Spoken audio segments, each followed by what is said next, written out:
맞습니다.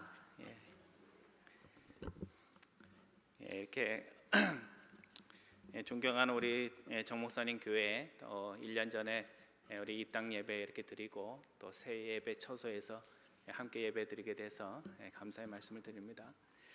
아까 월드비전에 보면서 느끼는 바가 큽니다. 오늘 우리 미국에서 참 풍요롭게 사는데 우리가 얼마나 부자인지 정말 너무나 많은 것을 누리며 산다는 것을 느낍니다. 저도 매달 35불씩 그 월드비전에 기부하는 걸 하고 있습니다. 근데 살다 보면 넉넉할 때도 있고 부족할 때도 있는데 제가 하는 이유 중에 하나는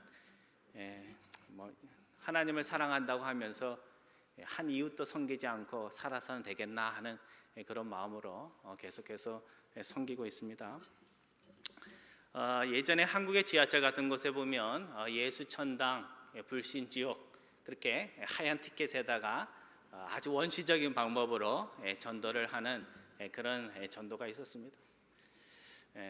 지나가는 믿지 않는 사람들, 특히 믿지 않는 사람들 그걸 보면서 야, 너희들은 천당 간다고 우리는 지옥 간다고 하니까 믿지 않는 사람들 입장에서 보면 어떻겠어요?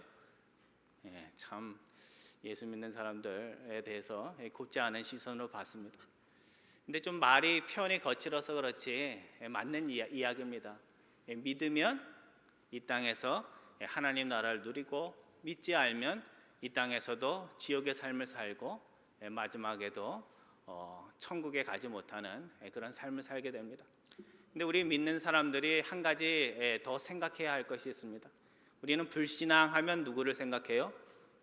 교회 밖에 믿지 않는 사람들을 생각하는데 사실은 믿지 않는 사람들의 불신앙보다 더 심각한 문제는 믿는 우리들 안에 남아있는 불신앙이라는 사실입니다. 사람들은 교회에 오고 말씀을 듣고 또 성가대로 열심히 봉사하고 말씀의 은혜를 받고 가슴이 뜨거워지면 나 하나님을 믿는다 그렇게 이야기를 하지만 실제 삶 속에서 정말 결단해야 되고 손해보아야 하고 무엇인가 하나님을 위해서 살아야 할 때는 너무나 불신의 마음으로 하나님을 믿지 못하고 세상 것을 의지하는 그런 결단들을 할 때가 너무나 많이 있다는 것입니다. 여러분, 믿지 않는 사람의 불신앙과 믿는 사람의 불신앙 가운데 어떤 것이 더 무서운 죄라고 생각하십니까? 믿지 않는 사람들은 몰라서 그런 거고 우리는 알면서도 그러는 거기 때문에 알면서 죄를 졌을 때 세상 법정에서 더 심각한 구형을 받듯이 믿는 우리들 안에 남아있는 나만이 알고 있는 그 불신앙의 문제를 우리가 하루속히 해결을 해 나가야 한다는 사실입니다. 오늘 우리가 본문의 말씀으로 살펴본 히브리서는 많은 이들이 뭐라고 이야기를 하냐면 영어로 하면 전문가들은 5점, 최고 점수 5점을 주는데 그냥 평범한 사람들은 영화로 보면 뭔가 좋은 내용이긴 한데 쉽게 접근할 수 없는 어려운 전문가들이 좋아하는 영화와 같은 그런 서신이 히브리서입니다. 근데 히브리서, 바울 서신 또 히브리서 다 편지에 속하지만 실제로 히브리서는 편지라기보다는 편지의 형식을 빌린 구약의 말씀을 통해서 신앙의 배교와 신앙의 느슨함이 일어나던 그 시대에 하나님의 말씀을 다시 들려주었던 겉면의 말씀이자 설교의 말씀에 해당하는 말씀입니다. 오늘날과 달리 신약 시대의 교회 공동체는 그 사회의 메조리티가 아니라 오늘 이민의 삶을 사는 우리 아시안처럼 미국 사회에서 마이너리티, 소수 인종으로 살아가던 그와 같은 집단들이었습니다. 그러다 보니까 믿음을 지키며 산다는 것이 세상 사람들에게 좋아 보인 게 아니라 이상한 가치를 신봉하고 이상한 신을 섬기고 뭔가 우리와 다르기 때문에 자신들보다 못하다고 여기는 그런 왜소한 집단에 속해 있었습니다. 그래서 믿음을 지키며 산다는 것이 사람들에게 환영받았던 것이 아니라 직장에서나 또 사는 집에서 여러 가지로 차별을 당하는 그와 같은 상황 속에 있었던 것입니다. 여러분, 예수 믿는 것이 자랑스럽습니까? 아니면 숨기고 싶습니까? 우리 장로님은 자랑스럽다고 그러는데 그것은 미국이기 때문에 그렇습니다. 아랍 국가나 여러 가지 예수를 믿는 것이 어려워지면 예수 믿는다는 것을 떳떳하게 이야기하는 것이 어려워집니다. 근데 이 히브리서는 그와 같이 예수를 믿는 것이 오히려 고달프고 남들에게 도움이 되지 않고 나에게 짐이 되는 그와 같은 상황 속에 있는 이들에게 편지를 쓴 것입니다. 그래서 전쟁이 나고 있는데 전투를 하다 보니 승리하는 것이 아니라 아군이 지는 것을 보면서 이곳에 계속 있으면 죽는 것밖에 없겠다 싶을 때 군인들이 어떻게 합니까? 달아나죠. 낙오자가 생기고 달아납니다. 저도 그 미국에 한국에서 히트쳤던 명랑이라는 영화를 봤더니 거기에 이순신 장군이 그때 일본과 싸우는 장면이 나오는데 그 당시 일본과 한국은 전력이 비교가 되지를 않았습니다. 그러니까 우리는 이순신 장군이 아주 월등하게 군대를 이끌어서 승리한 걸로 하지만 그 당시 상황들을 보면 군인들이 막 낙오하고 도망치고 그런 상황이었습니다. 근데 한 사람이 배신자가 나왔을 때 이순신 장군이 그 사람을 불러다가 칼로 본인이 목을 베고 사계를 다시 군인들의 사계를 다시 세우는 것을 보여주고 있습니다. 바로 이와 같은 신앙의 해이와 신앙의 낙오자가 계속 생기는 걸 보고 히브리서 기자가 이렇게 가만히 있어서는 안 되겠다 싶어서 펜을 들어서 왜 우리가 확신을 가지고 이 힘든 싸움을, 신앙의 싸움을 싸워야 하는지, 왜 믿음을 끝까지 우리가 지키며 살아야 하는지를 설명하고 있는 편지가 히브리서라는 사실입니다. 이미 우리가 믿는 그 예수님이 구약의 그 어떤 인물보다 소중하고 대단한 분인데 너희들은 어떻게 그 가장 소중한 그 예수님을 버리고 다시 예전에 그 율법의 종교였던 유대교로 돌아가고 세상으로 돌아가려고 하느냐 하면서 편지를 쓰고 있는 것입니다. 하나님의 아들이면서도 우리처럼 나약하고 연약한 몸으로 오셔서 고난 가운데서도 승리하신 그 주님을 바라보면서 이제 승리하신 그 주님을 따르는 자들로 우리가 열심히 믿음의 경주를 해서 예수님이 승리하셨던 그 목적지까지 마라톤으로 하면 마지막 그 결승점까지 우리도 다 같이 달려가야 되지 않냐 하고 쓰고 있는 편지가 히브리서입니다. 그래서 히브리서를 보면 예수님이 누구인지를 설명하는 것을 굉장히 많은 부분을 할애를 하면서 너희들이 예수님이 누구인지를 알면 결코 예수님을 버릴 수 없다는 것을 설명을 합니다. 그리고 그 설명 후에 신앙을 저버리는 배교자들을 경계하면서 배교자가 당할 심판이 무엇인지를 계속해서 경고하고 있는 서신이 히브리서입니다. 그래서 배교에 대한 경고의 말씀이 5부분에 걸쳐서 나오는데 오늘 본문 말씀은 5개의 경고의 말씀 가운데 2번째 경고의 말씀이라고 할 수가 있습니다. 오늘 한 절 한 절 우리 말씀 읽으면서 오늘 이 시대를 사는 우리에게 하나님이 주시는 교훈이 무엇인지 같이 생각해 보자 합니다. 자, 제일 먼저 우리 12절 말씀 우리 성경 좀 펴놓으시고요.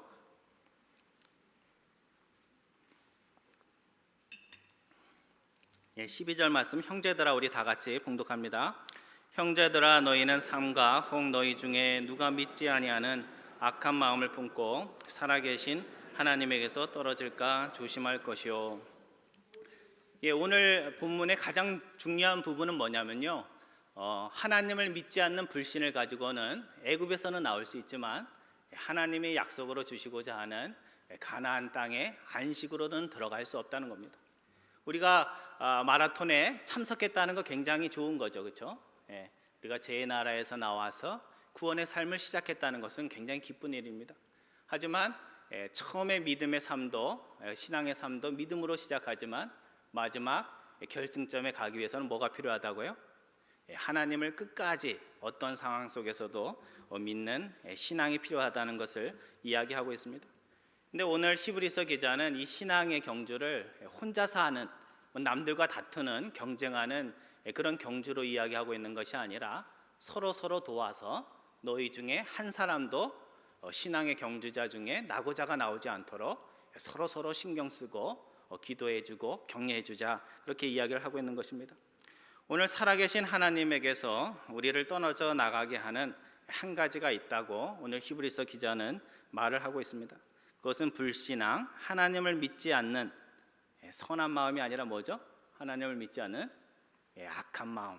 그래서 세상 속에서 나쁜 일들도 할 수 있지만 하나님 앞에 가장 나쁜 것은요, 하나님을 믿지 않는 것. 우리에게 생명을 주시고 우리의 매일매일의 삶을 책임져 주시는 하나님을 믿지 않는, 사람들 앞에서는 믿는 것처럼 하는데 마음속 깊은 곳에서 하나님을 신뢰하지 않고 나의 지혜와 경험을 통해서 또 형식을 통해서 살려는 그런 마음들을 이야기하고 있는 것입니다. 그 다음 13절 말씀입니다. 우리 13절 말씀, 오직 오늘, 다 같이 한번 같이 봉독합니다. 오직 오늘이라 일컫는 동안에 매일 피차 건면하여 너희 중에 누구든지 제 유혹으로 완고하게 되지 않도록 하라. 우리 14절 말씀에서 두 가지 말씀에 주목할 필요가 있습니다. 성경에 보면 오늘이라는 말이 많이 나옵니다. 옛날의 성경에는 오늘날 이렇게 번역이 됐는데 오늘날이라는 말을 오늘이라는 말로 바꿨습니다. 그게 맞는 편이에요. today. today라는 것은 10월 19일, 27일 이런 날짜를 이야기하는 것이 아니라 오늘 나에게 주어진 이 현재 삶 속에서 신앙의 결단들이 이루어져야 된다. 그렇게 이야기를 하고 있는 것입니다. 우리가 잘 아는 무디 선생님이 전도 사역, 복음 초기에 집회를 하고 나서 집회 끝에 항상 예수를 영접할 수 있도록, 믿지 않는 자들을 영접할 수 있도록 결단의 시간을 가졌다고 합니다. 그래서 어떻게 했냐면 여러분, 제가 전한 구원의 초청의 말씀을 생각해보고 내일 밤까지 잘 생각해 보시고 예수를 영접하시고자 하신 분들은 내일 저녁에 오시기 바랍니다. 그렇게 이야기를 했다고 합니다. 근데 우리가 잘 아는 대로 시카고에 어떤 일이 벌어졌어요? 큰 화재가 벌어졌습니다. 그래서 그 시카고에 새로운 건물들이 세워진 것이 큰 화재가 나서 그것들이 세워진 것입니다. 그래서 어느 날도 평소처럼 무디 선생님이 그런 말을 했는데 그날 밤 시카고에 큰 화재가 나서 설교는 들었지만 예수를 영접하지 못하고 죽은 많은 이들이 그날 나오게 되었던 것입니다. 그래서 무디 선생님은 이 사건을 겪으면서 주님을 영접하는 그 일은 하루도 미룰 수가 없구나. 오늘 나에게는 내일 뒤 없는, 믿지 못하는 자들에게는 내일이 오지 않을 수도 있구나 하는 것을 깨닫고 그때부터는 매일 집회 끝에마다 하나님을 위해서 결단하며 예수님을 영접하는 그 순서를 가졌다고 합니다. 여러분들, 우리는 항상 어떻게 생각해요? 내가 나이가 지금 60이니까 내 옆에 분도 한 80까지는 살았으니까 난 20년이 남았네, 그렇게 생각을 합니다. 그래서 믿음의 성장이 안 일어나는 사람들의 특징이 있어요. 그게 뭐예요? 스스로 오래 산다고 생각을 하고 신앙의 결단을 할 수 있는 시간이 많기 때문에 공부 못하는 학생들이 그렇듯이 내일 하면 되지, 내일 못하면 모레 하면 되지, 그런 친구들 중에 공부 잘하는 친구가 없어요. 공부 잘하는 친구들의 특징은 빨리 할 건 하고 숙제할 건 하고 그리고 놉니다. 그래서 오늘 우리들이 이민의 삶, 정말 사는 것이 바쁘고 분주한데 정말 급한 일과 중요한 일들을 구별할 필요가 있습니다. 급한 것은 급한 것일 뿐이지 정말 중요한 것을 먼저 우리가 생각하고 그것들을 위해서 살아야 할 것입니다. 두 번째 13절에서 우리가 주목해야 할 것은 피차 서로 권면하는 그 일을 통해서 죄의 유혹으로 인해서 우리의 마음이 돌처럼 단단해지는 것을 우리가 피해야 한다는 것입니다. 오늘 권면한다는 13절에 권면한다는 말은 헬라어 원어로 보면 파라클레오라는 말입니다. 그 성령님을 가리킬 때로 파라클레오라는 그 단어에서 옵니다. 옆으로 가서 누군가를 불러주는 것. 그래서 이 파라라는 말은 옆이라는 뜻의 비사이드, 영어로 비사이드라는 뜻이고, 클레오라는 말은 영어로 call, 부른다는 뜻입니다. 옆으로 가서 그 사람의 어려운 일들을 들어주고 그 사람들 위로하는 것을 말하는 것입니다. 우리 사무엘 하에 보면 우리가 잘 알듯이 이스라엘의 위대한 왕이었던 다윗이 범죄한 이야기가 나옵니다. 우리는 다윗을 참 위대하다고만 알고 있지만 사실 성경에 보면 위대한 인물들의 실수, 허물, 약점들을 그대로 그려주고 있습니다. 그래서 사람을 미워하기 위한 것이 성경이 아니라 사람에 있는 그대로의 모습을 보여주는 것이 성경의 말씀입니다. 근데 거기에 보면 다윗 한 가지 죄를 범하지 않아요. 여인이 모욕하는 것을 보고 남자니까 유혹을 받을 수 있잖아요. 근데 그 사건으로 끝난 것이 아니라 간음 사건으로 끝나지 않고 어떻게 해요? 나중에는 자신이 의롭다는 것을 계속해서 의롭지도 않은데도 자신의 의를 지켜내기 위해서 더 큰 죄를 집니다. 그래서 정말 전쟁터에서 열심히 일하는 그 충실한 신하였던 우리아를 불러서 어떻게 해요? 수고했으니까 집에 가서 푹 쉬면서 와이프랑 그동안 나누지 못한 이야기도 나누고 쉬라고 그렇게 합니다. 근데 우리아가 어떻게 해요? 자기와 같이 전쟁에서 일하는 사람들이 힘들게 살고 있는데 내가 아내와 같이 편하게 잠자리를 같이 할 수 없다 그래서 거절합니다. 그러니까 다윗이 어떻게 해요? 우리아에게 또 좋은 얼굴을 하면서 그러냐 그러면 전쟁터로 다시 돌아가라 하면서 그 신하의 편지 속에 우리아를 가장 위험한 곳에 보내서 죽이라는 편지를 쓰게 됩니다. 여러분 간음하는 것 그거 이상으로 다윗의 마음이 죄의 유혹에 마음이 점점 돌처럼 단단해지자 점점 비열한 다윗이 굉장히 하나님을 경외하는 사람임에도 불구하고 남들 앞에서는 선한 모습이지만 내적으로는 타락이 되어서 돌이킬 수 없는 그런 타락의 자리로 가고 있었다는 사실입니다. 근데 이런 타락의 자리로 가고 있는 다윗을 그 죄의 꿈속에서 깨어나게 한 사람이 있죠. 그 사람이 누구죠? 나단 선지자입니다.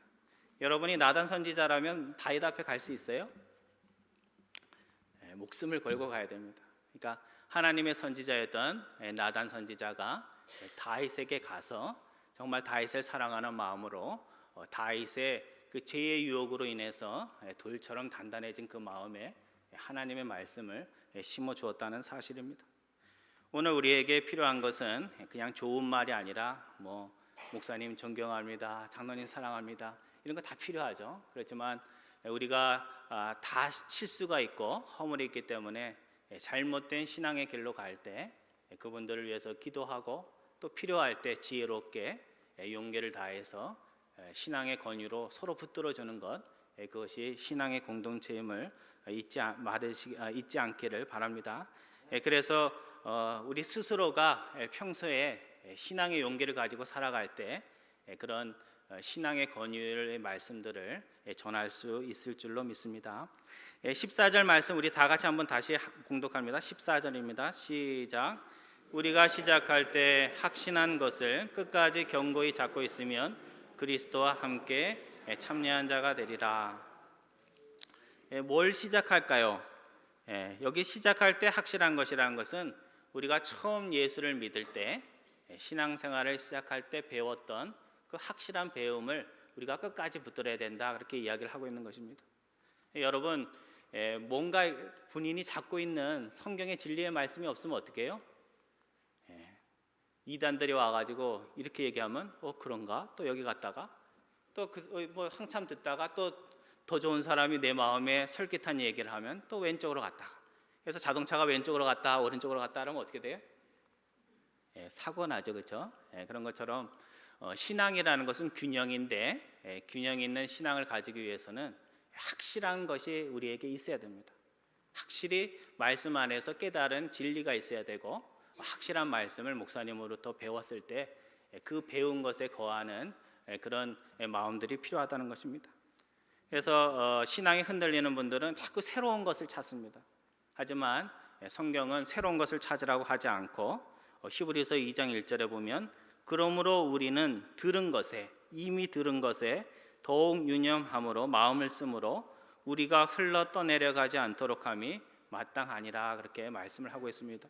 이때 이미지는 뭐냐면 폭풍이 부는 그때 항구에 정박해 있는 배를 가리키고 있는 것입니다. 그래서 말씀이라는 그 돌의 기둥에 묶여진 배와 같은 것이 우리의 신앙인데 하나님의 말씀을 붙들지 않으면 어떻게 돼요? 폭풍이 불고 바람이 불면 조류의 배가 떠내려가듯이 망망대해로 떠내려갈 수밖에 없다는 것입니다. 이것은 뭐냐면 교회를 오래 다녔어도 말씀에 기초가 없이 교회를 그냥 왔다 갔다 하면 어떻게 된다는 거예요? 세상의 삶의 조류에 따라서 왼쪽으로도 갔다가 망만대로 가는 그와 같은 일들이 벌어진다는 사실입니다. 그래서 오늘 우리의 인생에도 신앙에도 좋은 날이 있는가 하면 정말 심하게 바람이 불고 거세게 불어오는 인생의 난간들이 있는데, 이때는 우리의 지혜와 경험으로 되지 않고 바위처럼 움직이지 않는 하나님의 진리의 말씀들이 오늘 우리 가운데 있습니다. 그래서 여러분들 성경 공부는 언제 해야 돼요? 어려움이 있기 전에 해야 됩니다.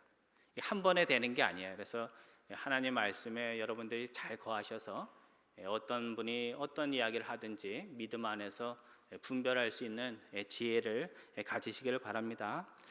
마지막으로 오늘 본문 15절 이하 19절 말씀은 하나님의 말씀을 들으면서도 거역하였던 이스라엘의 조상들이 듣지 않고 믿지 않음으로 인해서 어떤 일이 일어났는지 과거의 예를 이야기함을 통해서 너희가 불신앙을 택할 것인가 아니면 하나님을 신뢰할 것인가, 그것들을 묻고 있는 것입니다.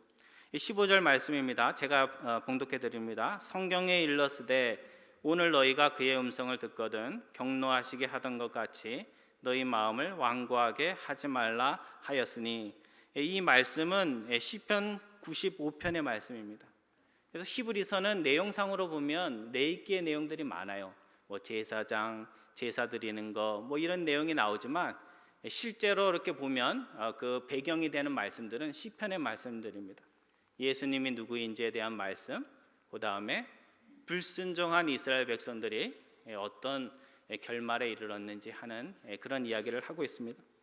오늘 우리가 봄이 되면 밭을 갑니다. 왜 밭을 갈아줄까요? 저는 농사에 대해서 잘 모르지만 밭을 갈아주는 것은 여러분 다 저보다 더 잘 아시겠죠. 이렇게 묘목을 심었을 때 뿌리가 잘 나게 하기 위함이요. 또 비가 오면 비가 잘 이렇게 스며들어서 뿌리들이 잘 이렇게 내릴 수 있도록 그렇게 도와주는 것입니다. 그래서 오늘 우리들은 집회 많이 참석하고 부흥회 많이 참석하고 또 교회 여러 가지 집회에 많이 참석하면 그냥 은혜 받는 줄로 아는데 은혜를 받습니다. 그런데 한 가지 기억해야 할 것은 집회에 많이 참석하되 그 봄에 밭을 간 밭처럼 정말 부드러운 마음으로 참석을 해야지 은혜를 받는다는 것입니다. 집회 가서도 인상 팍 쓰고 있고 나 참석했어다 이런 마음으로 참석하고 있으면 아무리 열심히 집회에 참석해도 돌에 물이 스며들지 않듯이 은혜를 받을 수가 없다는 것입니다. 그래서 경작된 밭과 같은 부드러운 마음으로 하나님을 기뻐하는 마음으로 순종하기 위해서 말씀을 들으면 그것들이 나에게 영혼의 자양분이 되어서 신앙의 성장이 일어난다는 것입니다. 출애굽기에 보면 하나님의 행하시는 10가지 기적을 본 것이 이스라엘 백성만이 아니라 바로도 봤습니다. 근데 바로가 어떻게 돼요? 하나님이 기적을 베풀면 베풀수록 어떻게 돼요?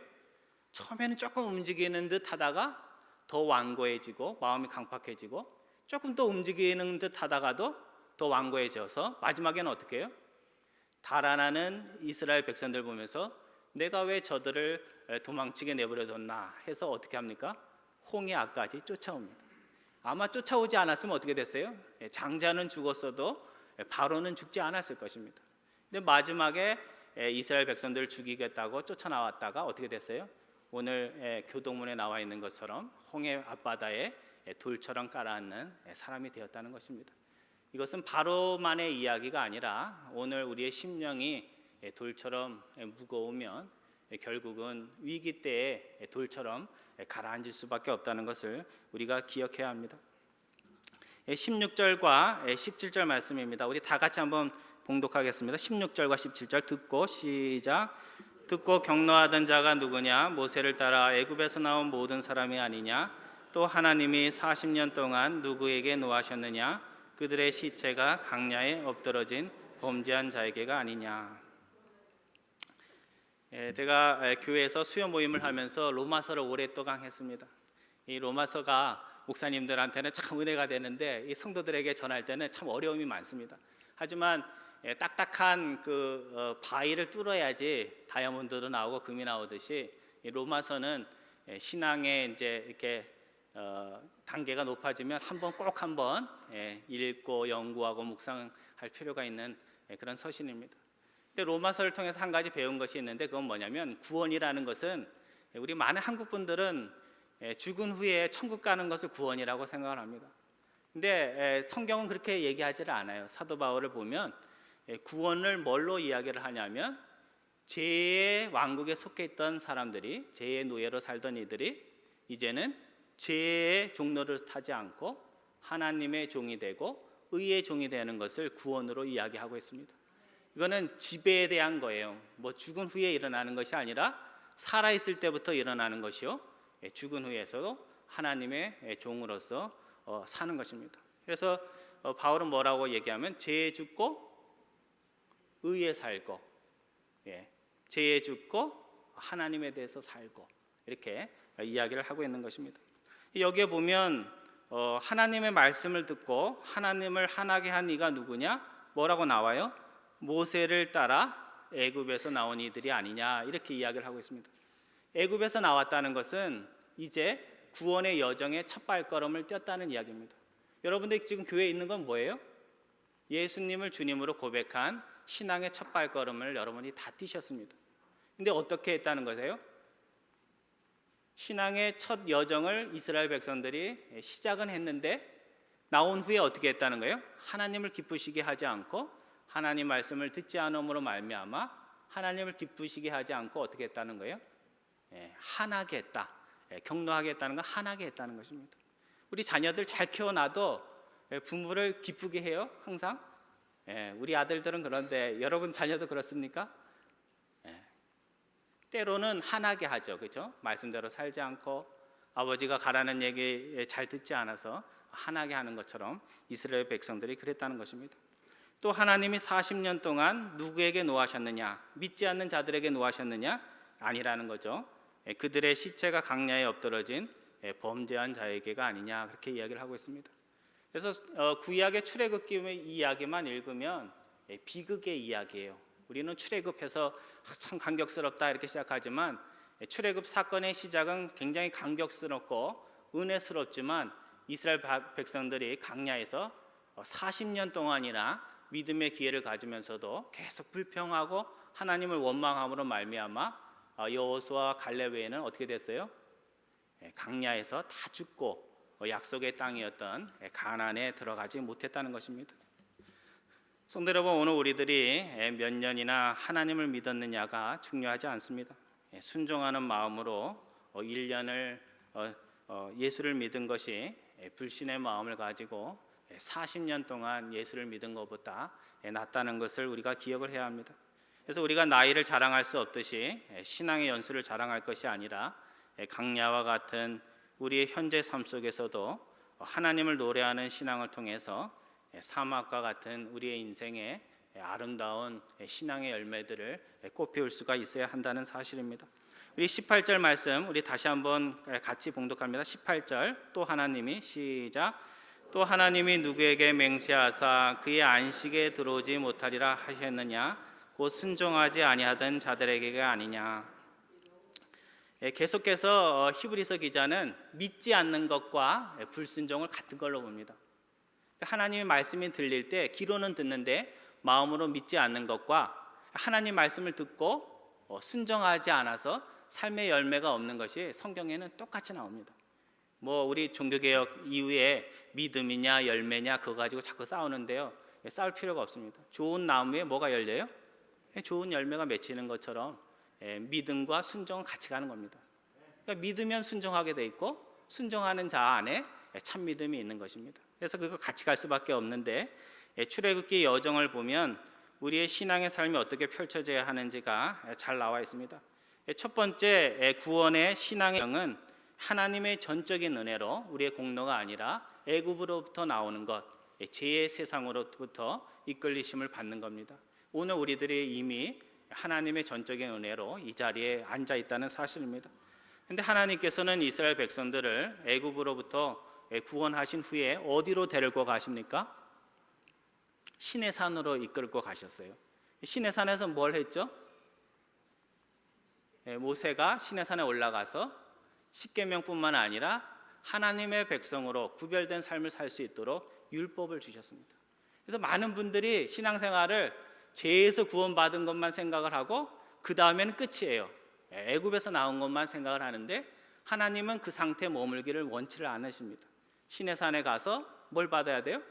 하나님을 말씀을 받아서 나 말씀 받았다는 것이 아니라 말씀 속으로 들어가서 내 속에 있는 옛사람의 모습이 트랜스포메이션이 일어나서 내가 바뀌는 겁니다. 근데 많은 분들이 자신이 바뀌려고 하지 않고 어떻게 해요? 하나님 말씀을 내가 좋은 방식으로 다 바꿉니다. 그러니까 어떻게 돼요? 아까도 나와 있듯이 더러운 물에 물을 넣으면 어떻게 돼요? 깨끗해져요? 더러워져요? 더러운 물에 깨끗한 물 아무리 넣어도 조금은 맑아질 수 있지만 깨끗해지지 않습니다. 사실은 우리가 예수님의 보혈 속으로 들어가서 우리 속에 있는 생각과 삶의 모든 것들이 변화가 되어야 됩니다. 근데 이스라엘 백성들이 하나님의 율법을 받았는데 그 율법을 자랑하긴 했는데 그걸 귀로는 듣기는 했는데 마음으로 믿지 않고 그것들을 따르지 않았습니다. 그래서 하나님께서는 이제 새끼밥만 먹으면 살 수 있다 생각하던 이스라엘 백성들에게 이제 너희는 새끼밥으로 살지 말고 하나님이 주시는 말씀으로 살라고 말씀했는데 이스라엘 백성들은 뭘 구했어요? 말씀보다는 그래도 새끼밥 거기서 집착하게 되었다는 사실입니다. 그래서 히브리서 기자가 지금 이야기하고 있는 것은 너희의 조상들은 불신앙으로 인해서 하나님의 기적으로 인해서 애굽에서 멋지게 나왔지만 하나님이 주시고자 했던 마지막 구원 안식에는 이르지 못했는데 너희도 그들과 같이 되기를 원하냐 그렇게 묻고 있는 것입니다. 그럼 우리가 구원의 최종의 종착점인 안식을 누리기 위해서 필요한 것이 무엇입니까?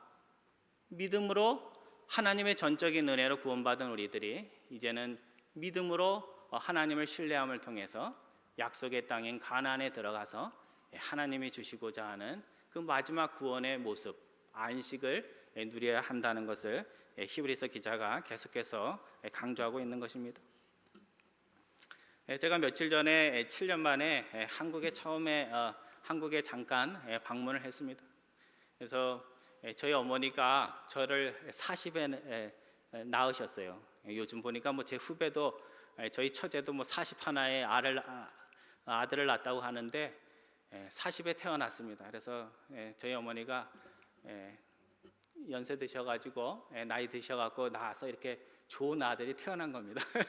그래서 맨날 저희 어머니가 어릴 때 하는 얘기가 요셉 같은 아들이 언제 태어나요? 끝에 태어나잖아요. 베냐민도 그렇고 요셉도 그렇고. 그러니까 그 막내 아들들이 참 귀한 겁니다. 근데 저희 어머니가 지금 구순인데 구순이 돼 가시는데 제가 50이 되고 저희 어머니가 40에 낳았으니까 지금 구순이 돼 가시는데 관절 수술을 잘못해 가지고 지금 요양원에 계십니다. 가서 돌아가신 후에 어머니를 뵐 수가 없어서 그 전에 한번 얼굴을 뵈야 되겠다 싶어서 어머니도 뵙고 또 누님들도 보고 형제들도 만나기 위해서 한국을 방문을 했습니다. 근데 제가 이번 이렇게 방문을 하면서 느낀 게 있는데 그건 뭐냐면 참 세월이 빠르다는 겁니다. 제가 7년 전에도 가고 또 7년 전, 그러니까 14년 전에 갔는데 누님들을 이렇게 보니까 나이가 들었어요. 제 나이 들은 거는 생각도 않고 누님들이 나이가 들었어요. 그러니까 저희 어머니는 9순, 저희 제일 큰 누님은 지금 7순, 그 다음 누님은 6순. 그래가지고 다 나이가 많아요. 그러니까 건강에 대한 거, 또 삶의 여러 가지 또 자녀들 시집 보내고 장가 보내는 그런 걸로 세월의 흔적들이 얼굴에 그대로 있더라고요. 그리고 저희 어머니 요양소에 방문을 했더니 말도 못하시고 제 이름은 기억을 하시는데 말도 못하는 그 노인분들이 요양소에 많이 누워 계십니다. 그래서 우리 인생이 참 즐겁고 긴 것처럼 느껴도 이게 저희 장인 어른이 말씀하신 것처럼 40대는 세월이 어떻게 가요? 40마일로 가고 60대는 어떻게 가요? 60마일로 간다고 하는 것이 요즘 와서 저는 나이가 적지만 그것이 느껴집니다.